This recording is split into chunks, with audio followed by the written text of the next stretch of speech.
Cinema Worms. Discussing everything from Grima Wormtongue to the Shy Halib.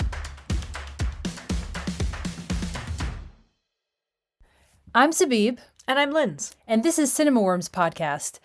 The original Oscar statuette design was a knight, and even today's Oscar is holding a downward-facing sword.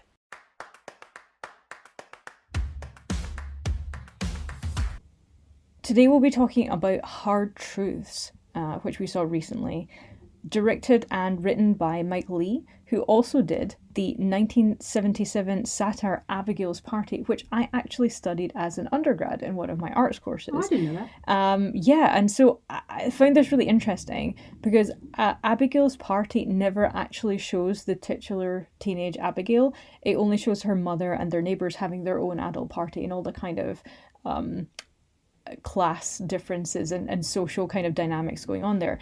And in a 2017 piece written for The Guardian, Leigh describes Beverly, one of the characters in Abigail's Party, as, quote, an aspirational working class girl who is totally preoccupied with appearances and received notions of behaviour and taste. A bundle of contradictions, she espouses the idea of people freely enjoying themselves, yet endlessly bullies everyone into doing what she wrongly thinks they'll enjoy or what is good for them. But while she may be perceived as monstrous, she is in fact vulnerable, insecure, and sad. And I thought, wow, what a wonderful way to also describe the character of Pansy in Hard Truths, played by Marianne Jean-Baptiste, who picks fights with quite literally everybody she meets. I don't think there's a single character in this film that she does not try to pick a fight with. In fact, there is one point where she's mad about a baby, and she brings up the baby several times, a literal infant. So Hard Truths, much like a lot of Leigh's work, is a wonderful study of character. Pansy is really, really difficult to love, but impossible to look away from. Even simple situations are instantly escalated to an absolutely ridiculous degree, and most of the other characters are obviously irritated or downright angered by her attitude. Some manage to get by with gritted teeth, a few manage to laugh it off, but she does seem to kind of rub everyone the wrong way. And I was wondering, you're a psychiatrist and we don't talk about that enough. And I was wondering if you give your professional opinion on what's going on with Marianne's character Pansy psychologically. So, we're watching what seems like a few days in the life of this miserable, angry, tortured woman as she's like navigating a very interesting family situation. I think that we learn a lot about not only kind of her inner life, but how people react to her, and then they're also their psychology. Mm-hmm. She's quite difficult. Not to throw out labels, but there's obviously this like element of like intense anxiety and obsessive like compulsive disorder that she displays, and almost like a paranoia. It's not clear if it doesn't seem like it's coming from a specific trauma, but just the way she views the world. And sure, we could call that anxiety, OCD. She's extremely fearful at all times and constantly hyper vigilant. And she's like real narcissistic, right? Like everything is about her, and everyone is the enemy. She has an extremely sort of distorted, dysfunctional way of viewing the world. And just the way, like, if you've ever interacted with someone who's, like, narcissistic, anything can be twisted and turned and reacted to instantly in a negative way. So, but then there's another layer there where I don't think you can label her that easily. I think. Yeah, I also think it's interesting that you point towards her fearfulness, because of course that's something that we see a lot. Like she feels like she has no control over things that are happening, despite the fact that she keeps trying to control things. And I've heard it said that a lot of other emotions are secondary responses to the primary emotion of fear. Like you are angry because you're afraid. You're jealous because you're afraid. There's fear is the first kind of primary color there, and all of the other colors of the emotions are mixed out of that. And I think that's kind of an interesting thing to look at. She's obviously quite depressed as well because you cannot control the world. You can't. She can't control other people. She can't control herself. It is tough to watch. It is really tough to watch, but at the same time, it's incredibly interesting. It's touching. It can be funny at times, but it's really, you feel for her, but at the same time, she is the harbinger of her own problems a lot of the time as well. What about some of the other characters? Yeah, I mean, in her, I thank you for pointing out the depression. She's just so deeply hopeless, and it's interesting seeing how other people react to that. So her sister is just like foil to her, where she sees life in a totally different way, and she's positive and hopeful and generous with herself, and gives people comes to people in good faith, and is constantly supportive of her sister despite the barrage of abuse and rejection and like bristliness. And then Pansy's family, her adult son and husband, are both totally, maybe understandably, emotionally detached from her. But they have, in a way, you almost like totally would empathize with them. They're being abused by this like cruel woman, but you realize she's been emotionally abandoned by them. They're so avoidant. And I don't know how you feel about that, like the dynamic with her husband. You're like, there's a complete lack of like emotional availability. He's extremely resentful of her. He is quite passive, and understood like he's being constantly abused. Maybe that's his like trauma response, is to, instead of lashing out, is to pull away.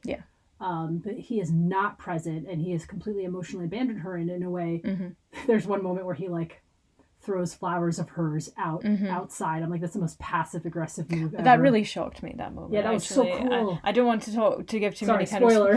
Spoilers. There's some flower throwing, but I do think, like, you know, the saying is true: hurt people, and maybe this is his passive way of getting his own back for all of the things that she has said and done to him throughout the film.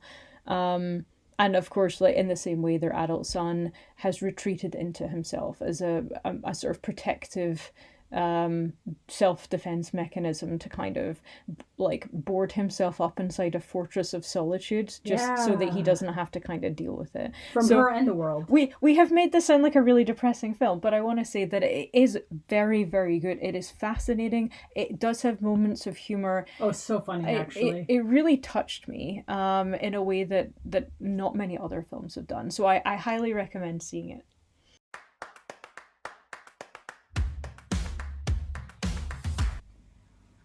On to another very intense and compelling family drama that is also just, in my opinion, fascinating psychological study. So yeah, Hard Truths and The Seed of the Sacred Fig are really about sitting in rooms and watching people unspool or react. Oh yeah. So The Seed of the Sacred Fig is the 10th feature film from writer-director Mohammad Rosalov, and it's an Iranian film about one family's sort of tortured conflict over a period of time in modern-day Iran. So you have this couple, Iman and Najmeh, and they have two teenage daughters. And kind of the beginning of the film is that Iman is an investigating judge with the regime. So he basically investigates people who like are guilty of crimes against the regime and God. That's a legal thing.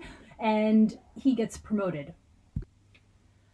And initially they're very excited about the promotion, but then it soon becomes clear that as his promotion has coincided with these real life protests all across the country, in reaction to political oppression, that he's supposed to basically be sentencing hundreds of people to imprisonment and death in a very rushed pace and in a quote unquote unfair way. I think he believed he had nobility and justification before. But then, so you see this. And then also at the same time, his two teenage daughters are, through social media, becoming more and more awakened to the wild injustices happening to like their friends.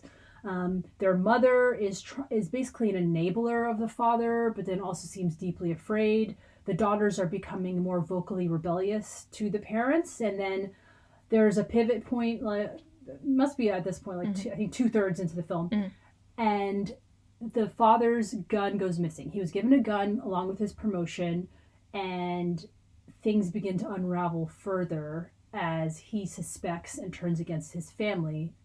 Where the hell is his gun? Who or what happened to the gun? So I want to address something that you just said there with with respect to the mother character. So the mother and Rezvan, who's the eldest daughter, they're both old enough to have seen this violence happening firsthand. They have a healthy sense of fear, whereas the youngest daughter, Sana, does not. She is young, she's eager to watch things happening on TV, she's pulling back the curtains so she can look at what's happening down in the streets. She's asking Rezvan if she can also have a VPN installed so she can watch things on the internet. She wants to be exposed to what's happening. She's curious. And the distinct layers of this family against this kind of femininity and feminism is really interesting to watch. The mother, as you said, is in this really interesting hinge position where she is trying to appease the father and at the same time keep the daughters in line. But you do see moments where she starts repeating things that the daughters have said, but in a kind of slightly manipulative way. She's trying to get her husband to do what she sees as the right thing or the helpful thing, but she will go at it from a different angle. She will go at it in a more kind of appeasing way. She won't just challenge his authority outright. Seed of the Sacred Fig actually also uses real clips taken from the real world. It's often filmed on like people's phones or their kind of shaky cam.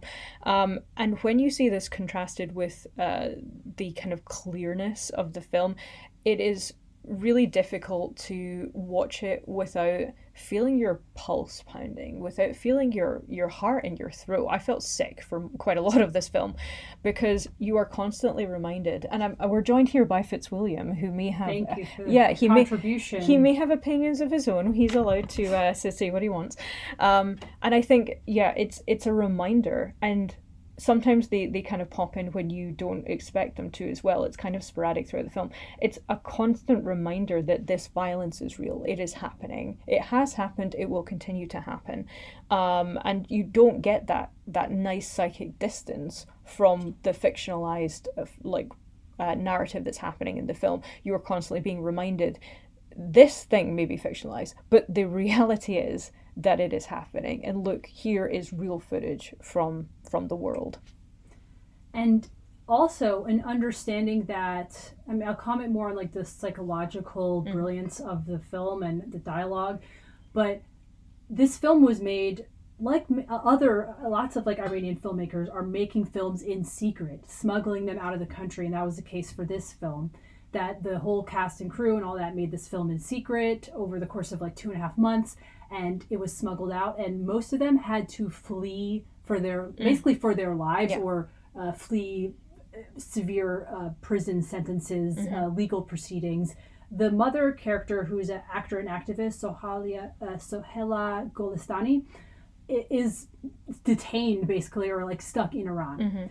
So the creation of the film itself is a political statement, and miraculous really that it exists. Yeah.